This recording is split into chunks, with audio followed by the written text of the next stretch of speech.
Welcome to aim Balamedha coaching centre. ఈ వీడియోలో మనం ఈక్వివాలెంట్ ఫ్రాక్షన్స్ గురించి తెలుసుకోబోతున్నాం. అది కూడాను విజువలైజ్డ్గా ప్రతిదీ కూడాను ఒక ఇమేజ్తో అయితే మీకు వివరించబోతున్నాను. లాస్ట్ వరకు చూడండి, మీకైతే ఈక్వివాలెంట్ ఫ్రాక్షన్స్ మీద పర్ఫెక్ట్ ఐడియా అయితే వస్తుంది. సో మన వీడియోలోకి వెళ్తే, ఇక్కడ రాము సోము అనే ఇద్దరు వ్యక్తులు ఉన్నారు. మీరు చూసుకున్నట్లయితే ఇతను రాము, ఇతను సోము.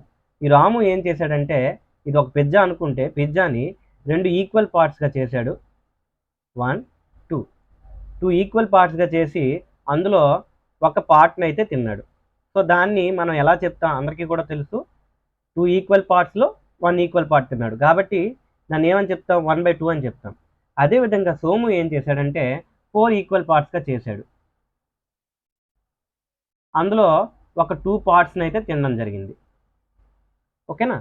ఇప్పుడు దీన్ని ఏ విధంగా చెప్తాం, 2/4 మన అందరికీ తెలుసు. సో ఇద్దరిలో ఎవరు ఎక్కువ తిన్నారు, ఇద్దరు సమానంగా తిన్నారు. ఇతను ఏం చేశాడు, ఒక పిజ్జాని 2 ఈక్వల్ పార్ట్స్ చేసి అందులో ఒకటి తిన్నాడు, అంటే సగం తిన్నట్టు.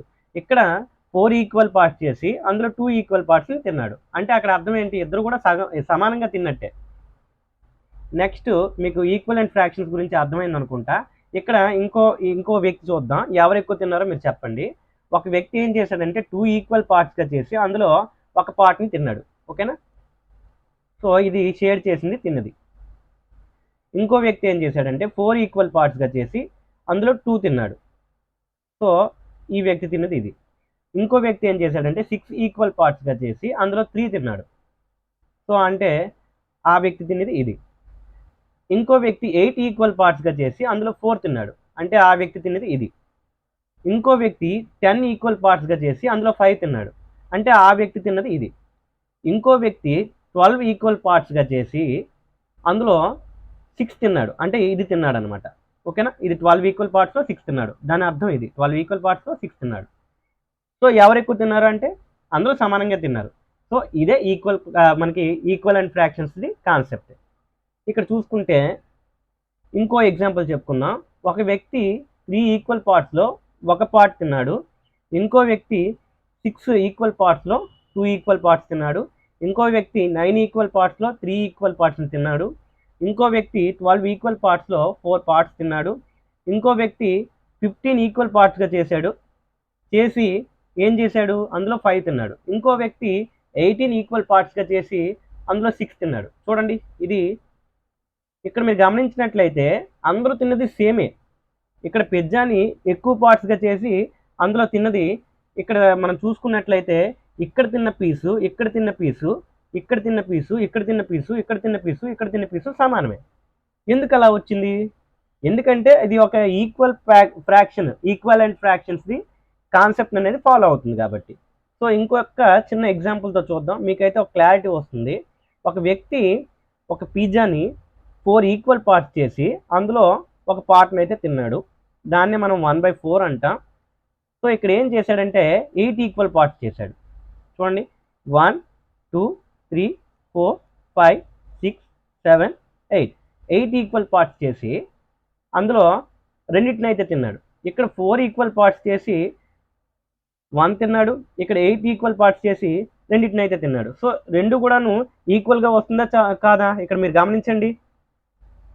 సో ఇక్కడ కూడా చూడండి, 12 ఈక్వల్ పార్ట్స్గా చేసి అందులో 3 పార్ట్స్ని అయితే తిన్నాడు. సో అది కూడా సేమ్ పీసే వచ్చింది. ఇక్కడ 16 ఈక్వల్ పార్ట్స్ చేసి అందులో 4 పార్ట్స్ తిన్నాడు, అది కూడాను సేమే వచ్చింది. ఇక్కడ 20 ఈక్వల్ పార్ట్స్ చేశాడు, 1 2 3 4, మీరు గమనించుకుంటే మొత్తం అయితే 20 ఉంటాయి. ఈ 20లో 5 అయితే తిన్నాడు. చూడండి, 1 2 3 4 5, ఈ 5ని అయితే తిన్నాడు కదా. సో ఇది కూడా సేమ్ పీస్, అంతే సైజ్ పీస్ వచ్చింది. చూసారా, అందరికీ కూడా ఈక్వల్గా వచ్చింది. ఎవరు ఎక్కువ తిన్నారంటే అందరూ సమానంగా తిన్నారు. ఓకేనా. సో దీన్నే మనం ఈక్వలెంట్ ఫ్రాక్షన్స్ అంటాము. చూడండి, ఇంకో విధంగా మీకు అవగాహన అయ్యేటట్లు చేస్తాను. ఇక్కడ మనం ఒక స్టిక్ చూసుకున్నాం. ఈ స్టిక్ని ఒక వ్యక్తి ఏం చేశాడంటే 4 పీసెస్గా 4 ఈక్వల్ పార్ట్స్గా చేసి 1 2 3 4 ఈక్వల్ పార్ట్స్గా చేసి అందులో ఒక పార్ట్ని అయితే తీసుకున్నాడు. ఓకేనా, 1 పార్ట్ని తీసుకున్నాడు. ఇప్పుడు ఇతనికి వచ్చిన పీస్ అయితే ఇంత ఉంది, మీరు చూసుకున్నట్లయితే ఇది షేర్ చేసింది. అదేవిధంగా ఇంకో వ్యక్తి ఏం చేశాడంటే ఆ స్టిక్ని 1 2 3 4 5 6 7 8 8 ఈక్వల్ పార్ట్స్గా చేసి అందులో 2 ఈక్వల్ పార్ట్స్ని అంటే ఈ 2 పార్ట్స్ని కూడాను తీసుకున్నాడు అనమాట. మొత్తం మీద ఇతనికి వచ్చిన పీస్ అయితే ఇది. సో ఎవరికి ఎక్కువ వచ్చింది అంటే ఇద్దరికి సమానంగా వచ్చింది. సో అదే మనకి ఈక్వలెంట్ ఫ్రాక్షన్ది కాన్సెప్ట్. ఓకే, నెక్స్ట్ కనుక చూసుకున్నట్లయితే ఇది ఈక్వలెంట్ ఫ్రాక్షన్ అని మనకి ఎలా తెలుస్తుంది? ఓకే, ఇక్కడ 1/4 మరియు 2/8 ఈక్వివాలెంట్ ఫ్రాక్షన్స్ అని మనకి ఎలా తెలుస్తుంది? సో దాని గురించి ఏం చేయాలంటే ఏం లేదు, చాలా సింపుల్.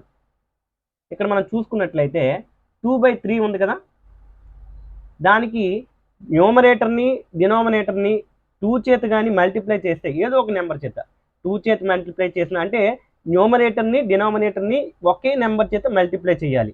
ఆ విధంగా చేస్తే ఈక్వివాలెంట్ ఫ్రాక్షన్ అనేది వస్తుంది. సపోజ్ దీన్ని కానీ 2ని 3ని కానీ ఇంటూ 3 చేశారనుకోండి, ఏమొస్తుంది? 2 3s are 6, 3 3s are 9. ఇది కూడాను 2/3కి ఈక్వల్ అవుతుంది. ఓకేనా? ఇక్కడ 2/3కి ఇక్కడ చూడండి ఇంటూ 2 చేయడం వల్ల వచ్చింది 4/6. ఇది కూడా 2/3కి ఈక్వల్ అవుతుంది. అంటే మనం న్యూమరేటర్ని డినామినేటర్ని ఒకే నెంబర్ చేత అయితే మల్టిప్లై చేయాలి. ఆ విధంగా మనకు వస్తుంది. ఇక్కడ 4/6 ఉంది కదా, 4/6కి ఈక్వలెంట్ ఫ్రాక్షన్ ఏమవుతుంది? 8/12 అవుతుంది. ఓకే, 2/3 అవుతుంది, 6/9 కూడా అవుతుంది. ఇవన్నీ ఈక్వలెంట్ ఫ్రాక్షన్ అనమాట. వీళ్ళందరూ తిన్నది ఒకటే. ఓకేనా? ఇక్కడ చూసారు, ఇక్కడ 2/3 ఈక్వల్గా వచ్చింది, 4/6, 8/12 ఇవన్నీ కూడా ఈక్వల్గా వచ్చాయి. కానీ చెప్పే విధానం వేరనమాట. ఇక్కడ మనం అంటే నేను ఏమంటానంటే ఒకరు 3 పార్ట్స్ చేసుకొని 2 పార్ట్స్ తిన్నా, ఒకరు 6 పార్ట్స్ తీసుకొని 4 పార్ట్స్ తిన్నా, అంటే చెప్పే విధానంలో వేరుంది. కానీ వాళ్ళు తీసుకున్న పార్ట్ అయితే అంటే యూజ్ చేసుకున్న పార్ట్ అయితే సమానంగా ఉంది. ఇక్కడ అది మీరు గమనించాలి. ఓకే, నెక్స్ట్ కనుక చూసుకున్నట్లయితే ఇక్కడ చూడండి, అదే మల్టిప్లై చేయడం వల్ల వస్తుందా అంటే లేదు, డివిజన్ చేయడం వల్ల కూడా వస్తుంది. ఇక్కడ 9/12 ఉంది, ఇక్కడ పైన కూడాను 3తో నేను డివిజన్ చేశాను. ఓకే, ఇక్కడ 12ని కూడాను 3తో డివిజన్ చేశాను. అంటే కిందన పైన సేమ్ నెంబర్తో మల్టిప్లై చేసిన ఓకే ఏదో నెంబరు, ఓకే 3 అనే వద్దు, 4తో నేను మల్టిప్లై చేశాను. పైన 4తో మల్టిప్లై చేశాను కాబట్టి కింద కూడాను 4తో మల్టిప్లై చేయాలి. అప్పుడు ఏమొస్తుంది? 9 4s are 36, 12 4s are 48. So ఇక్కడ 36 48, 36/48 కూడాను 9/12కి ఈక్వల్ అవుతుంది. అదేవిధంగా 9ని 12ని 3తో డివైడ్ చేద్దాం అనుకున్నాం. ఇక్కడ చూడండి, 9ని 3తో డివైడ్ చేస్తే ఏమొస్తుంది? 3 వస్తుంది. అదేవిధంగా 12ని 3తో డివైడ్ చేస్తే ఏమొస్తుంది? 4 వస్తుంది. ఇక్కడ 3/4 కూడాను 9/12కి సమానం అవుతుంది అనమాట. అంటే ఇక్కడ 36/48, 9/12, 3/4 ఈ మూడు కూడాను ఈక్వలెంట్ ఫ్రాక్షన్స్ అవుతాయి. ఓకేనా? అంటే మీకు ఇక్కడ దీని గురించి క్లారిటీగా అర్థం అవ్వాల్సింది ఏంటంటే, ఏదైనా ఒక ఫ్రాక్షన్ ఉంటే సపోజ్ 9/12 ఉందనుకోండి, కిందన పైన సేమ్ నెంబర్తో మల్టిప్లై చేసినప్పుడు కానీ, కిందన పైన అంటే న్యూమరేటర్ని డినామినేటర్ని సేమ్ నెంబర్తో డివిజన్ చేసినప్పుడు కానీ మనకి ఈక్వలెంట్ ఫ్రాక్షన్ వస్తుంది. క్లియర్? ఇది మీకు కనుక అర్థమైనట్లయితే ఈక్వాలెంట్ ఫ్రాక్షన్ గురించి క్లియర్ ఐడియా అయితే వస్తుంది. మీ అందరికీ కూడాను ఈక్వాలెంట్ ఫ్రాక్షన్ గురించి అర్థమైంది అనుకుంటున్నాను. మన ఛానల్ని కనుక మీరు ప్రోత్సహించాలనుకుంటే లైక్ చేయండి. మీకు ఎవరికైనా సరే ఉపయోగపడుతుంది అనుకుంటే వారికి షేర్ చేయండి. మీకు ఇంకా ఏదైనా కాన్సెప్ట్ డౌట్గా ఉన్నా లేదా ఈ వీడియోలో ఏదైనా డౌట్గా ఉన్నా మన కామెంట్ సెషన్లో కామెంట్ చేయండి. Thank you.